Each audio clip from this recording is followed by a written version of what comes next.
आप सभी भाई बहनों का आध्यात्मिक ज्ञानात्मक चैनल की ब्रह्म मुहूर्त ज्ञान उपदेश कक्षा में एक बार फिर स्वागत है। आज की चर्चा का विषय है मृत्यु के बाद जन्म निश्चित, लेकिन मनुष्य योनि। ये हमने एक प्रश्न चिन्ह के साथ कुछ अधूरी स्थिति जोड़ी है। इसीलिए तो हमने देखिए निश्चित शब्द को तो हमने एक पूर्ण रूप से लिखा है, लेकिन मनुष्य शब्द को हमने अधूरा लिखा है। मनुष्य लिखकर ही फिर कुछ बिंदु से डाल दिए हैं और योनि के आगे हमने देखिए एक प्रश्न चिन्ह सा लगा दिए। इसका अभिप्राय यह है कि मृत्यु होने के बाद जन्म होना तो एक निश्चित स्थिति है, क्योंकि आत्मा का जन्म मरण तो होता ही नहीं। ये जन्म मरण की स्थितियां तो स्थूल शरीर की है, क्योंकि आपके हमारे तीन शरीर हैं, स्थूल शरीर, सूक्ष्म शरीर, कारण शरीर। इन सभी स्थितियों का ज्ञान विज्ञान आपको में समझना चाहिए। हम तो देखिए प्रतिदिन ही प्रकृति के तीन गुणों की स्थितियों पर कुछ विशेष चर्चा प्रतिदिन ही सुबह ब्रह्म मुहूर्त ज्ञान उपदेश कक्षा में और शाम को संध्या बेला ज्ञान कक्षा के अंतर्गत प्रसारित होने वाली वीडियो में इन सभी स्थितियों को गंभीरता पूर्वक लेते हैं।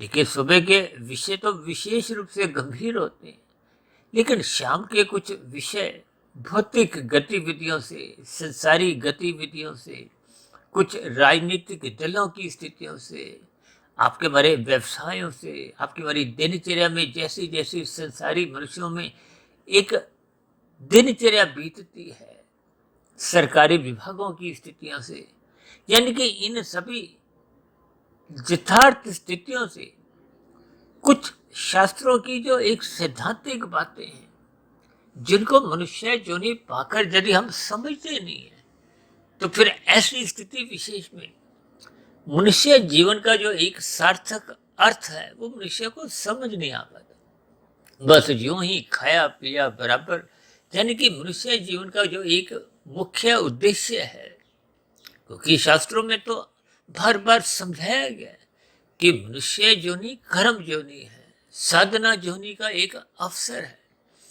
लेकिन मनुष्य इन सभी स्थितियों को बहुत ही हल्के में लेता है, मजाक में भी लेता है। और कुछ मनुष्य तो कुछ अज्ञानतावश मनुष्य योनि को एक निश्चित योनि भी मान लेते हैं कि मनुष्य तो मरने के बाद पुनः मनुष्य योनि में ही जन्म होगा। हालांकि कुछ ऐसे मनुष्य भी हैं जो कर्मों की स्थिति को भी मानते हैं कि यदि हम अच्छे कर्म करेंगे तो अगली मनुष्य योनि में पुनः सुख रूपी स्थितियां मिलेंगी, अनुकूल परिस्थितियां मिलेंगी। लेकिन कुछ मनुष्य इन ज्ञानमय स्थिति को कर्मफल सिद्धांत के अनुसार एक विधि पूर्वक, ज्ञान पूर्वक समझने का प्रयास करते हैं। और कुछ मनुष्य जो साधना के मार्ग पर चलते हैं, जिनको ये कर्मफल सिद्धांत की स्थितियों का यथार्थ ज्ञान समझ में आ जाता है। गीता में तो स्वयं भगवान श्री कृष्ण जी ने प्रकृति के तीन गुणों की रहस्यमय स्थितियों पर बहुत ही गहरे तल पे समझाया है। और हम तो प्रतिदिन ही देखिए इस आध्यात्मिक ज्ञानात्मक चैनल सुधीर भाटिया फकीर के अंतर्गत पिछले 5 वर्षों से हमने लगभग 2360-70 वीडियो तो प्रसारित भी किए, और ये सभी की सभी वीडियो प्रकृति के तीन गुणों से संबंध रखती है। प्रकृति के तीन गुण, तमोगुण, रजोगुण और सत्वगुण की स्थितियां, जिनको स्वयं भगवान श्री कृष्ण जी ने गीता में एक गुणतम ज्ञान विज्ञान से भी जोड़ा है। यानी कि इस प्रकृति के तीन गुणों को आपको भी ज्ञान पूर्वक समझना चाहिए। ज्ञान की कड़ियां जैसे जैसे आपके हमारे जीवन में उतरने लगती, यानी जब व्यवहार का एक हिस्सा बन जाती है, आपके हमारी दिनचर्या फिर उस ज्ञान के अनुसार व्यवस्थित रहती है, अनुशासित रहती है।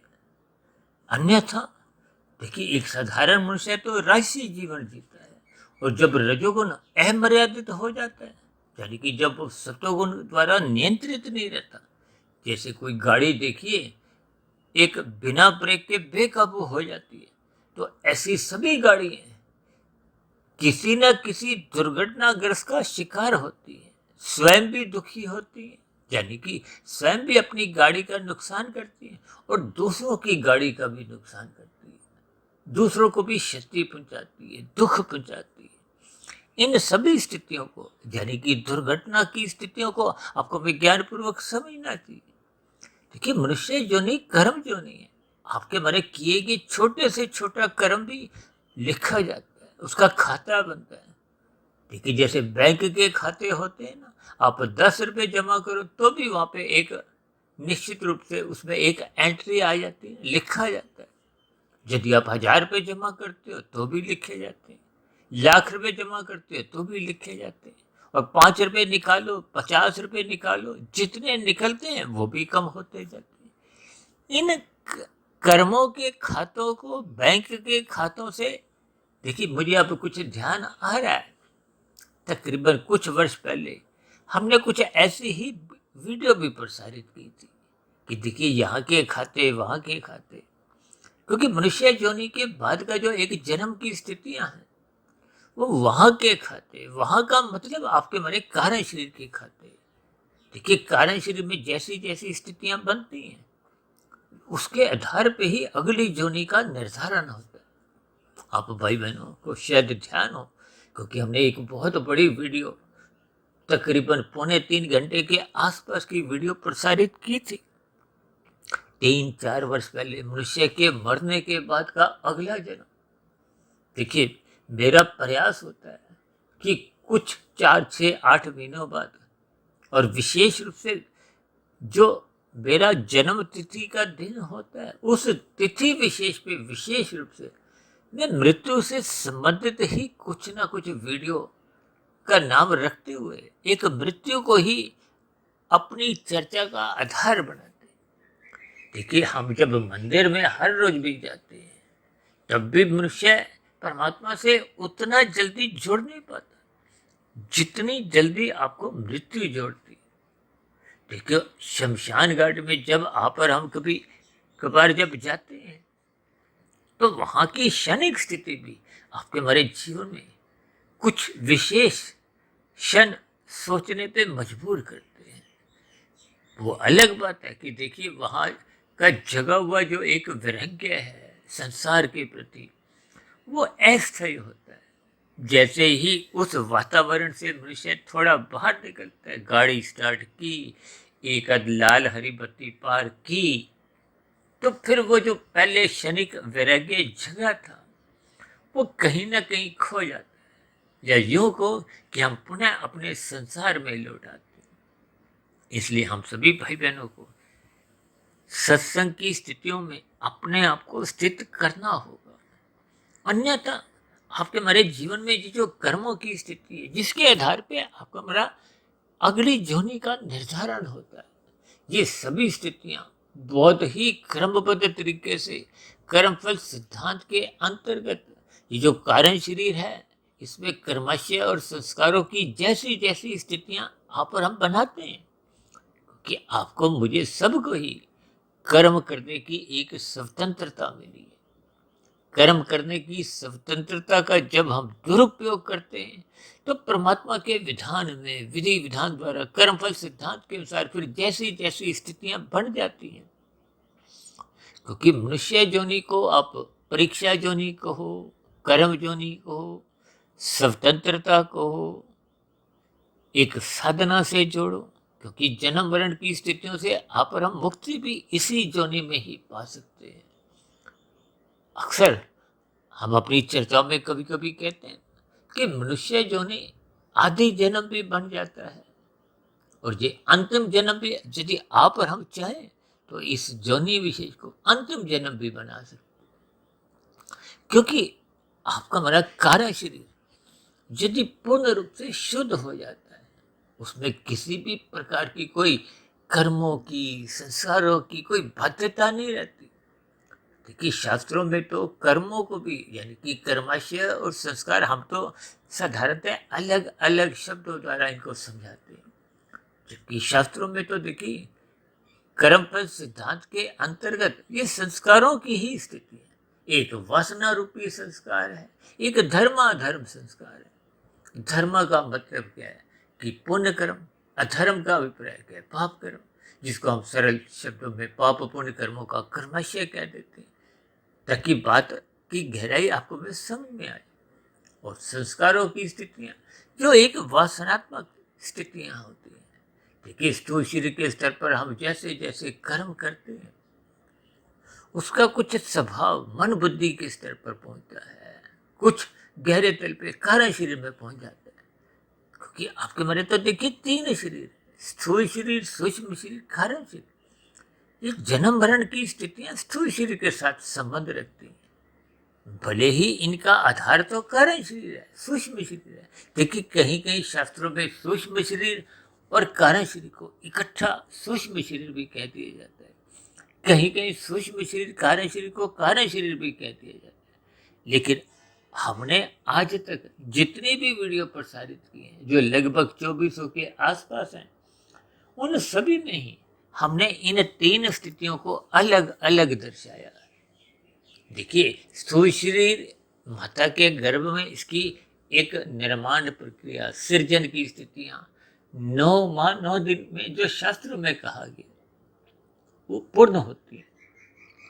और उसके बाद की स्थितियां तो आपके हमारे प्रत्यक्ष रूप से संज्ञान में आई जाती है कि बच्चा जन्म लेता है, शिशु काल की अवस्था 2, 2.5, 3 वर्ष की रहती है। फिर बचपन अवस्था, जब बच्चे स्कूल जाते हैं। आजकल तो बच्चे देखिए 2, 2.5, 3 वर्ष के ही प्ले स्कूल, कुछ ऐसी स्थितियों में आप और हम भेज देते हैं, ताकि बच्चों को कुछ उठना बैठना, कुछ भौतिक ज्ञान की स्थितियां उसको समझ में आए। देखिए, ये सभी स्थितियां बहुत ही व्यवहारिक हैं, आपके हमारे जीवन का एक हिस्सा है। अक्सर हम अपने जीवन में, जीवन के लगभग 20, 22, 25 वर्ष भौतिक शिक्षा में ही लगाते हैं। किस लिए? ताकि हम एक स्थिति विशेष के बाद धन कमाएं। धन किस लिए चाहिए? कि हम संसार को अधिक से अधिक भोगें। देखिए, ये सभी स्थितियों को जब आप कर्मबद्ध तरीके से समझने लगोगे, ये भोगना किसने है? स्थूल शरीर। देखिए, स्थूल शरीर के स्तर पर ही काजू बादाम खाने के लिए आपको धन चाहिए। मानसिक स्तर पर तो आप काजू बादाम पिस्ता जितना भी खाओ, इसके लिए कोई धन नहीं चाहिए। इसका अभिप्राय क्या है कि आपके हमारे जीवन में ये जो शिक्षा है, जो धन है, जो संसारी उपलब्धियां हैं, ये संसारी उपलब्धियों का अभिप्राय विभिन्न प्रकार के, देखिए, सुख सुविधा के साधन को, मान प्रतिष्ठा की स्थितियां को, पदों की स्थितियां, व्यवसाय की स्थितियां। यानी एक साधारण मनुष्य अपने स्थूल शरीर को ही अधिक महत्व देता है। इस स्थूल शरीर के स्तर पर ही जितने भी ये जो भौतिक नियम है, भौतिक नियम का अभिप्राय यहाँ जो राज्य सरकार द्वारा या केंद्र सरकार द्वारा या जो भी एक स्थितियां हैं, अंतर्राष्ट्रीय स्तर पर भी जो कानून का पालन आप और हम करते हैं, वो स्थूल शरीर के स्तर पर होता है। और इन सभी स्थितियों को आप और हमें ज्ञानपूर्वक समझना चाहिए। क्योंकि शास्त्रों के अनुसार देखिए, कर्मफल सिद्धांत के अंतर्गत शास्त्रों में तो विस्तार से समझाया गया, विधि विधान द्वारा विहित कर्म करो, जिनको शास्त्र आपको हमें एक अनुमति देते हैं कि आप कर सकते हो। इन्हीं को ही एक पुण्य कर्म भी कहा जाता है। देखिए, 3 गुण है, तमोगुण, रजोगुण और सतोगुण। तमोगुण को निषेध स्थितियों से भी जोड़ा जाता है। यूं तो देखिए, तमोगुण को पदार्थों से भी जोड़ा जाता है, नींद से भी जोड़ा जाता है। आपके हमारे शरीर भी तामसी है। लेकिन इन सभी स्थितियों को आज हमने कुछ अलग परिवेश में समझाने का एक प्रयास कर रहे हैं। क्योंकि जन्म और मृत्यु की जो एक स्थितियां हैं, ये स्थूल शरीर से संबंध रखती है। और पुनः मनुष्य जो नहीं जो मिलती है, वो भी देखिए स्थूल शरीर से ही संबंध रखती है। ये स्थूल शरीर का विशेष महत्व केवल मनुष्य योनि के लिए। जो नीचे की योनियां हैं, जो कि 80 लाख प्रकार की तामसी दंडमय योनि है, इनका कोई महत्व नहीं है। ये तो भोग योनि है। हालांकि महत्व तो देखिए उस दृष्टिकोण से ऊपर की योनियों का भी नहीं है। लेकिन ऊपर की योनियां तो एक पुरस्कृत एक पुरस्कार के रूप में कह सकते हो। अब नीचे की जोनियां दंड के रूप में है। अब पुरस्कार के लिए तो आप और हम मना भी कर सकते हैं। देखिए, अगला जन्म के लिए आपके भरी पात्रता को तो आधार माना जाता है, लेकिन इच्छा को सर्वप्रथम एक विशेष महत्व दिया जाता है।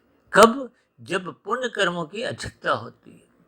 देखिए, पुण्य कर्मों की अधिकता होने पे आपको में जबरदस्ती ऊपर की योनियों में जन्म लेने को प्रकृति या परमात्मा की व्यवस्था कोई बाध्य नहीं करती। लेकिन नीचे की योनियों में जब आपको हमारा कर्मशय पाप कर्मों का अधिक हो जाता है, तो फिर आपको में नीचे की योनियों में आपकी हमारी इच्छा को महत्व नहीं दिया जाता, क्योंकि इच्छा तो किसी की भी नहीं होती कि मैं कबूतर बनूं, छिपकली बनूं, पेड़ पौधा बनूं। भले ही गाय जिसकी आप और हम पूजा भी करते हैं, किसी भी मनुष्य का ऐसी इच्छा नहीं होती कि मैं अगला जन्म इस गाय के रूप में आऊं। इसका अभिप्राय क्या है कि हम सभी भाई बहन पुनः कम से कम मनुष्य योनि की ही इच्छा रखते हैं, क्योंकि मनुष्य योनि का आपका हमारा एक अनुभव है। यानी कि मनुष्य जीवन में ही आपको हमें सुख पाने की एक इच्छा जागृत होती है। और दूसरी विशेष बात, क्योंकि मनुष्य योनि को कर्म योनि के साथ साथ जो एक विशेष महत्व इसलिए है कि ये साधना योनि है। इस साधना के लिए तो भगवान श्री कृष्ण जी ने गीता में योग की 3 स्थितियां समझाएंगे: कर्म योग, ज्ञान योग, भक्ति योग। यानी कि आप और हम मनुष्य योनि में ही साधना करते हुए इस जन्म मरण के बंधन से मुक्ति पा सकते हैं। कि कुछ भाई बहन इस जन्म को भोग से एक दृष्टिकोण से इसको महत्व देते हैं। कुछ भाई बहन इस जन्म को एक साधना के रूप में इसलिए महत्व देते हैं क्योंकि ये जन्म मरण की स्थितियां अंतोगत्व हम सबको दुखी करती है। देखिए, जन्म और मृत्यु ये दोनों ही स्थितियां कोई अच्छी नहीं है। अच्छी का मतलब देखिए, वैसे तो आपके हमारे परिवार में जब किसी का जन्म होता है तो खुशियां मनाई जाती है, और जब किसी की मृत्यु होती है तो थोड़ा शोक की स्थितियां, कुछ मातम की स्थितियां होती हैं, दुखद स्थितियां होती हैं। ये एक साधारण सी स्थिति है। लेकिन जन्म लेते समय भी शिशु को तो बहुत कष्ट होता है। यानी कि ये जन्म मरण की जो एक स्थिति है ये दुखदायी है। और जीवन में भी देखिए, दुख आपको हमें आते ही रहते हैं। इसलिए तो भगवान श्री कृष्ण जी ने आपके हमारे जीवन को एक विशेष प्रकार की दुखालय स्थिति से भी जोड़ा है कि ये संसार ही दुखालय है। आपको शायद ध्यान हो, हमने एक वीडियो प्रसारित किया था त्रिविध ताप, यानी कि 3 प्रकार के दुख ताप आपके हमारे जीवन में बने ही रहते हैं। कि कुछ तो आपके हमारे प्रत्यक्ष ही एक कर्मों का कारण होते हैं, लेकिन कुछ दुख दूसरों के कारण भी आते हैं। कभी कभी एक ही परिवार में देखिए, आपको किसी दूसरे के पाप कर्म की एक सजा आपको भी एक परिणाम रूप में भुगतनी पड़ती है। हालांकि परमात्मा की कर्मफल व्यवस्था में क्षतिपूर्ति का सिद्धांत भी लागू रहता है, जिसकी आम एक साधारण मनुष्य को कोई विशेष ज्ञान नहीं होता। और इसी तरह प्रकृति के वातावरण में भी कुछ उथल पुथल चलती रहती है।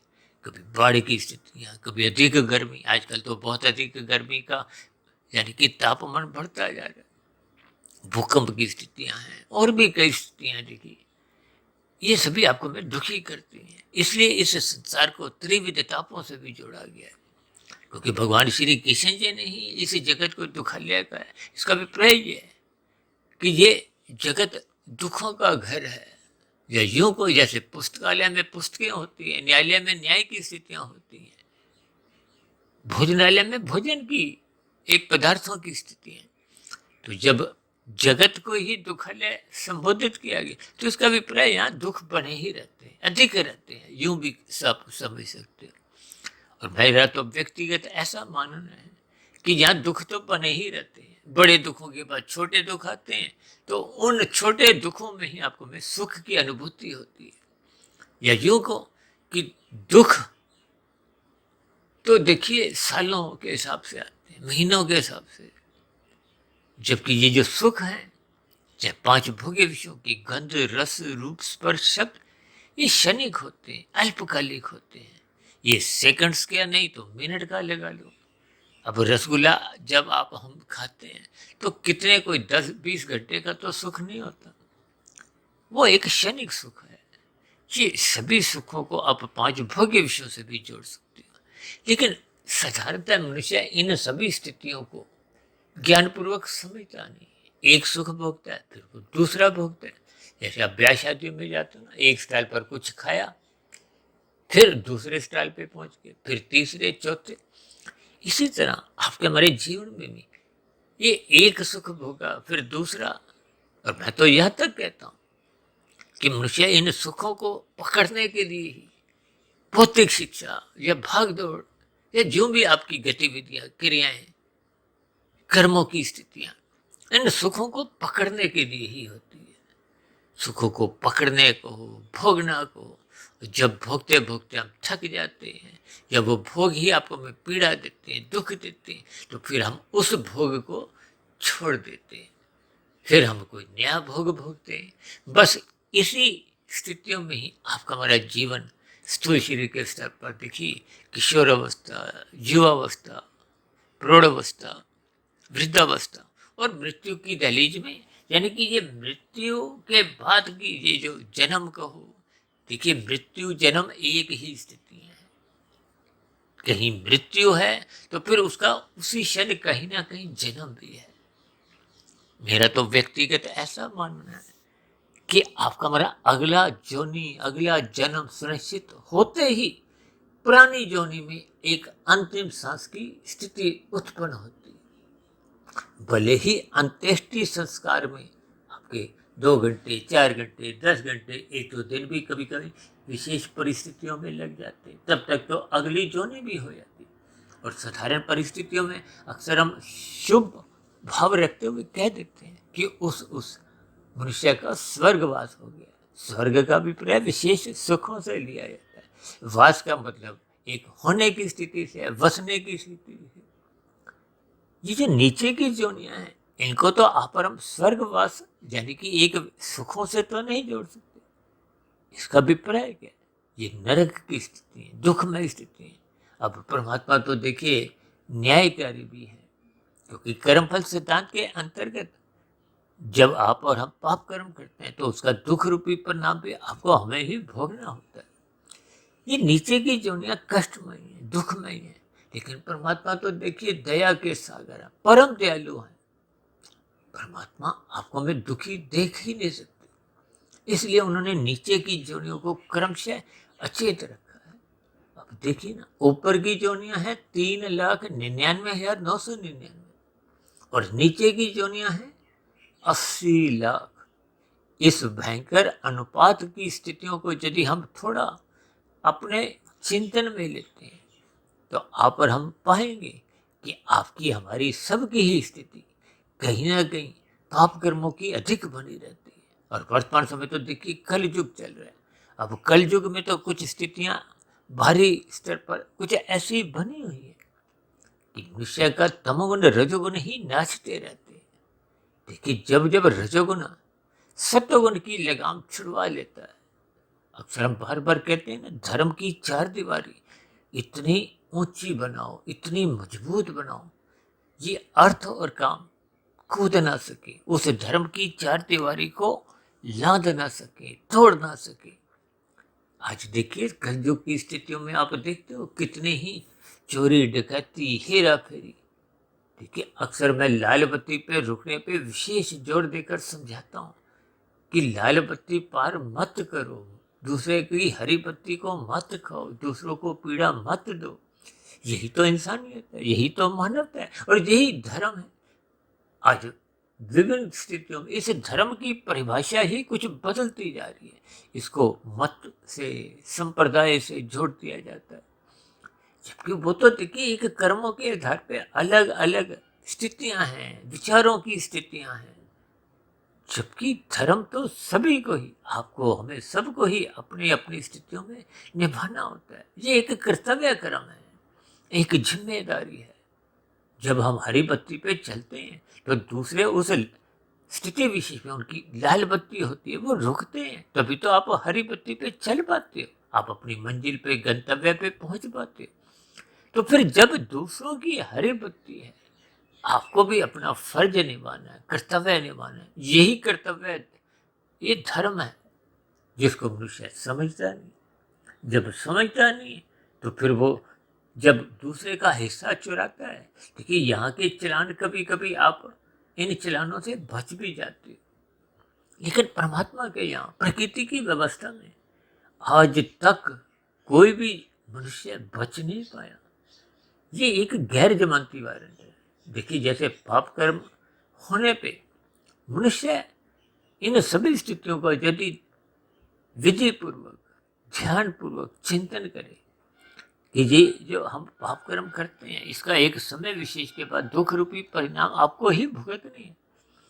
जब कभी कभी यदि हम नीचे की जोनियों का चिंतन भी करें तो मनुष्य कम से कम पाप कर्म करने से पहले 10 बार सोचेगा।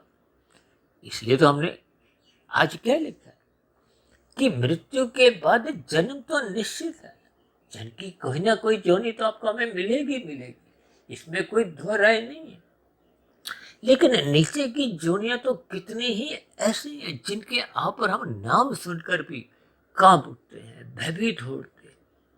लेकिन उन जोनियों में भी आज जितने भी जीव हैं, वो भी कभी ना कभी किसी ना किसी युग में आपके हमारे समान मनुष्य जोनि में ही थे।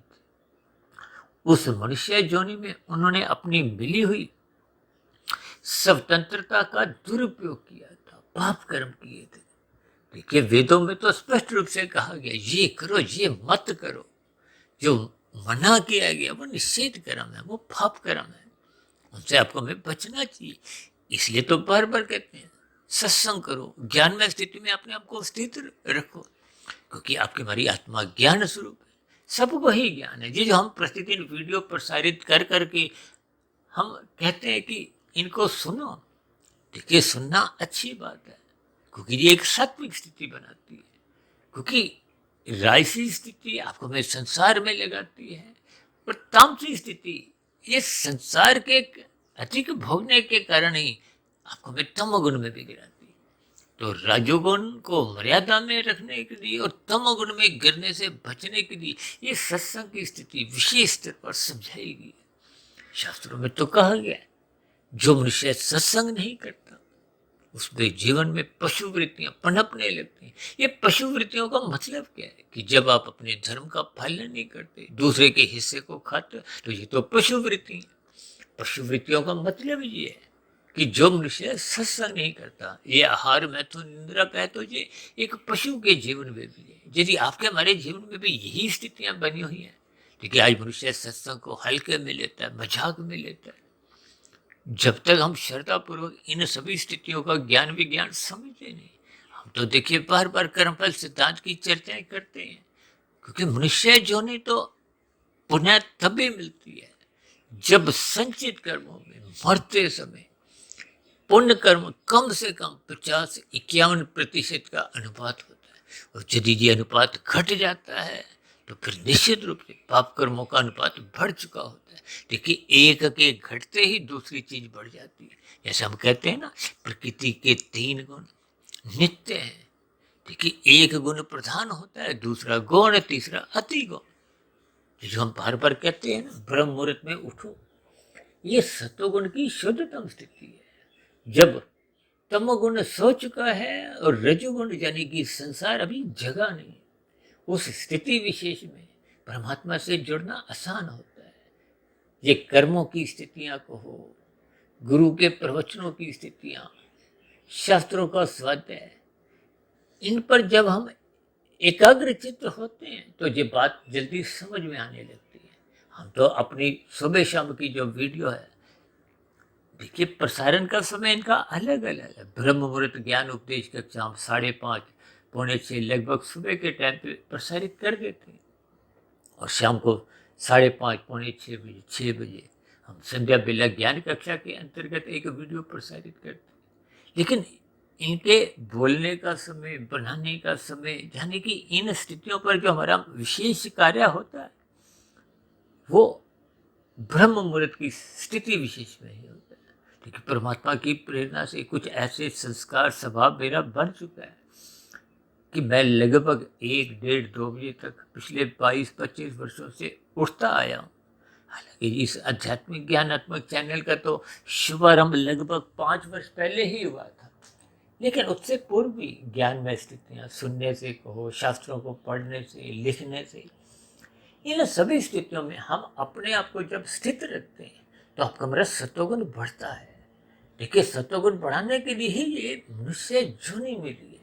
आपका मेरा सत्वगुण जितना अधिक व्यवस्थित होता जाए, देखिए अनुशासित जीवन हो, व्यवस्थित जीवन, ये सब सात्विक स्थितियाँ होती हैं। ये आपके मेरे रजोगुण को, संसार को, विषय भोगों को एक मर्यादा में रखती है। जब मनुष्य का रजोगुण मर्यादा में आ जाता है तो फिर मनुष्य तमोगुण में गिरता ही नहीं। ये तमोगुण में वही मनुष्य गिरते हैं जिनका रजोगुण बिगड़ जाता है। आज मनुष्य देखिए 24/7 विषय भोगों की गलियों में ही नाचता कूदता रहता है। ये सभी स्थितियों पर आपको भी ज्ञानपूर्वक चिंतन करना है। इसीलिए तो मैंने ये लेखन के साथ मनु यानी कि मनुष्य शब्द को पूर्ण रूप से नहीं लिखा, यानी कि ये मनुष्य जो नहीं आपके बारे निश्चित नहीं है। इसलिए हम सभी भाई बहनों को अपने मिले हुए जीवन में अपने कर्मों की स्थिति को विशेष स्तर पर तोलना चाहिए। पाप कर्मों से बचना होगा। और यदि हम साधना करने आरंभ कर देते हैं तो फिर ऐसी स्थिति विशेष में तो हम देखिए तमोगुण से आगे रजोगुण, रजोगुण से आगे सतोगुण, और सतोगुण से आगे विशुद्ध सतोगुण सत्ता से जब हम जुड़ने लगते हैं, ये कर्म योग, ज्ञान योग, भक्ति योग, ये योग की स्थितियाँ, साधना की स्थिति है। तो ये तो आपके हमारे जीवन की शुद्ध कमाई है, जो आपको मैं पुनः मनुष्य जोनि तो सुनिश्चित करते ही है। संस्कारी माता पिता के यहाँ पुनः जन्म मिलता है, गुरुजनों का संग मिलता है, ताकि हम आगे आध्यात्मिक उन्नति करते करते करते करते ये कार्यशील जो एक आधार है, ये पूर्ण रूप से शुद्ध हो जाए। अज्ञानता की स्थितियाँ, बुराइयाँ सब समाप्त हो जाए। ये बुराइयाँ समाप्त हो जाती हैं तो फिर कार्यशील शुद्ध हो जाता है। आत्मा पे किसी भी प्रकार का कोई आवरण नहीं होता। तो जब ये स्थितियाँ पूर्ण रूप से बन जाती हैं तो ये मायातीत की स्थिति है। जब मायातीत का अभिप्राय क्या है, कारण शरीर जब पूर्ण रूप से शुद्ध हो जाता है, समाप्त हो जाता है, तो स्थूल शरीर तो बिना प्रयासों के आपके हमारे सबके ही समाप्त होते हैं। ये मृत्यु की स्थिति स्थूल शरीर की है। इसलिए हम सभी भाई बहनों को पुनः मनुष्य योनि की प्राप्ति के लिए अपने कर्मों की स्थिति में विशेष रूप से परोपकार के कार्य करते हुए सात्विक स्थिति मजबूत बनानी होगी। तभी आपकी हमारी मनुष्य योनि पुनः सुनिश्चित रहती है। और यदि हम सत्संग नहीं करते तो फिर स्थितियां बिगड़ने लगती है, रजोगुण बिगड़ने लगता है। बिगड़ा हुआ रजोगुण ही तमोगुण में गिराता हुआ पाप कर्म करने को बाध्य कर देता है। इसलिए तो भागवत पुराण में कहा गया, दूध पीड़ा, मदपान, स्त्री संग, हिंसा और अनीतिगत कार्यों से कमाए गए धन, इन स्थितियों से बचो। ये तामसी स्थिति है, ये पाप कर्मों में लिप्त करवाती है और आपका हमारा कर्माशय बिगाड़ती है। इसलिए इन सभी स्थितियों को ज्ञानपूर्वक समझना होगा। यानी कि ये जो मैंने मनु शब्द के आगे 3 बिंदु लगाए हैं, इन बिंदुओं पर कम से कम आपको में पुनः मनुष्य योनि की प्राप्ति का तो प्रयास करना ही होगा। गुरु के प्रवचनों को सुनना होगा, यानी कि ब्रह्म मुहूर्त में उठना होगा, ताकि आपका मेरा दिन में संसारी स्थितियाँ, राजसी स्थितियाँ, ये एक मर्यादित रहे। यही ज्ञान उपदेश तो भगवान श्री कृष्ण जी ने गीता में अर्जुन के रथ के 5 घोड़ों की लगाम अपने हाथ में रखते हुए यही एक ज्ञान उपदेश दिया। इन सभी स्थितियों को आपको मैं ज्ञानपूर्वक समझते हुए कम से कम अपनी मनुष्य योनि पुनः सुनिश्चित कर लेनी चाहिए। तो ऐसी सभी सार्थक शुभ स्थितियाँ हम सभी भाई बहनों के जीवन में भी बनना आरंभ हो। इन्हीं शुभकामनाओं के साथ चर्चा विषय को अब यही विश्राम देते हैं। शाम को फिर मिलते हैं संध्या बेला ज्ञान कक्षा में। तब तक आप अपने आध्यात्मिक मित्र सुधीर भाटिया फकीर को इजाजत दें। फिर भी वीडियो संबंधित आपके मन में कोई प्रश्न उठ रहा हो, कोई मेरी कही गई बातें आपको सही से समझ नहीं आई हो, या कही गई बातों पे आपको कोई शिकायत हो, आपत्ति हो, तो आपके प्रश्नों का, सुझावों का और शिकायतों का नीचे दिए गए कमेंट्स बॉक्स पर सदा ही स्वागत है। इस चर्चा विशेष को ध्यानपूर्वक, धैर्यपूर्वक सुनने के लिए आप सभी भाई बहनों का बहुत बहुत धन्यवाद।